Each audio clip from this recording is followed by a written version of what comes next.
Hello family, welcome to Akshayakash 30 days 30 కా channel. Season 2 లో మీకోసం తెచ్చాను 19th vehicle Maruti WagonR VXi 2020 model vehicle. లో మెయింటెనెన్స్ తెచ్చాను అండ్ జీరో డౌన్ పేమెంట్ లో 56,000 తిరిగింది. 1.2 ఇంజిన్ ఉంటుంది అండ్ ABS ఉంటుంది, ఎయిర్ బ్యాగ్స్ ఉంటాయి సేఫ్టీ సైడ్ లో.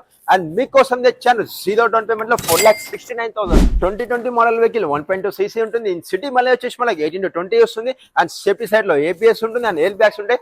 మీకోసం తెచ్చాను జీరో డౌన్ పేమెంట్ లో. చూద్దాం ఒకసారి. ఇందులో చూసుకుంటే మనకు పోస్టరింగ్ ఉంటుంది అండ్ స్టీరింగ్ అడ్జస్ట్మెంట్ ఉంటుంది, 4 విండోస్ ఉంటాయి అండ్ విండో లాకింగ్ ఉంటుంది. నెక్స్ట్ అలా చూసుకుంటే సేఫ్టీ సైడ్ లో మనకు ABS అండ్ ఎయిర్ బ్యాగ్స్ ఉంటాయి. మనకి ఇన్బుల్ మ్యూజిక్ సిస్టమ్ అండ్ AC ఉంటుంది. నెక్స్ట్ చూసుకుంటే మొబైల్ చార్జర్ ఉంటుంది, మనకు కప్ హోల్డర్స్ వస్తాయి. నెక్స్ట్ చూసుకుంటే మనకి ఇందులో వచ్చేసి డాష్ బోర్డ్ వచ్చేసి డూల్ కలర్ లో వస్తుంది అండ్ వెహికల్ వచ్చేసి వెల్ మెయింటైన్ చేశారు. షోరూమ్ ట్రాక్ ఉంది. మనకి ఈ వెహికల్ లో చూసుకుంటే మనకి లెదర్ సెట్టింగ్ ఉంది అండ్ ఫుల్ మ్యాటింగ్ ఉంది. గ్రీన్ స్పేస్ కూడా ఎక్కువ ఉంది. రేర్ సెట్టింగ్ లో వచ్చేసి మనం ఇందులో చూసుకుంటే లెదర్ సెట్టింగ్ ఉంది and fully comfortable and head rest కూడా ఉంది. మనకి రివర్స్ సెన్సర్స్ కూడా ఉంటాయి. మనం బూస్ట్ స్పేస్ చూద్దాం ఒకసారి. Wow, 341 litre